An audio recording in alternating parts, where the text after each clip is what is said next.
खास करके नाहिद राणा का वो स्पेल बहुत ही आला।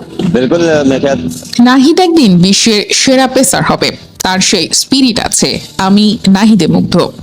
লাহোর কালান্দার্সের বিপক্ষে নাহিদের বিধ্বংসী বোলিংয়ে মুগ্ধ হয়ে ম্যাচ পরবর্তী সংবাদ সম্মেলনে নাহিদকে প্রশংসায় ভাসিয়ে যা বলল অধিনায়ক বাবর আজম। মাঠের গতি আর বাউন্সে কুপোকাত লাহোর কালান্দার্স। পাকিস্তান সুপার লিগে বল হাতে রীতিমতো তাণ্ডব চালাচ্ছেন বাংলাদেশি পেসার নাহিদ রানা।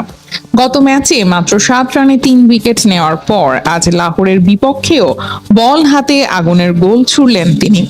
নাহিদের এই বিধ্বংসী বোলিংয়ে মুগ্ধ খোদ পেশোয়ার জলমি অধিনায়ক বাবর আজম। ম্যাচ শেষে সংবাদ সম্মেলনে নাহিদকে নিয়ে বড় ভবিষ্যৎবাণীও করলেন এই পাকিস্তানি তারকা।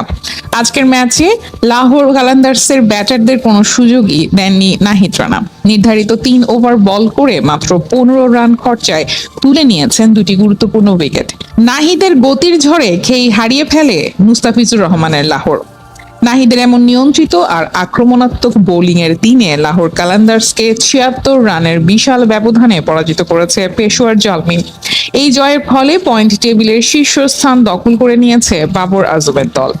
ম্যাচ পরবর্তী সংবাদ সম্মেলনে অবধারিতভাবেই এলো নাহিদ রানার প্রসঙ্গ। অধিনায়ক বাবর আজম অত্যন্ত উচ্ছ্বসিত কণ্ঠে নাহিদকে প্রশংসায় ভাসিয়ে বলেন, সত্যি বলতে আমি নাহিদের বোলিংয়ে মুগ্ধ। আজ তার পারফরমেন্স ছিল এক কথায় অবিশ্বাস্য।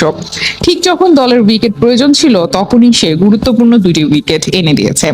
তার বলে সহজাত গতি আছে যা যে কোনো ব্যাটারের জন্য ভীতিকর। নাহিদের যে স্পিরিট আর স্কিল আছে তা বজায় রাখতে পারলে আমার বিশ্বাস সে একদিন বিশ্বের সেরা বোলার হবে।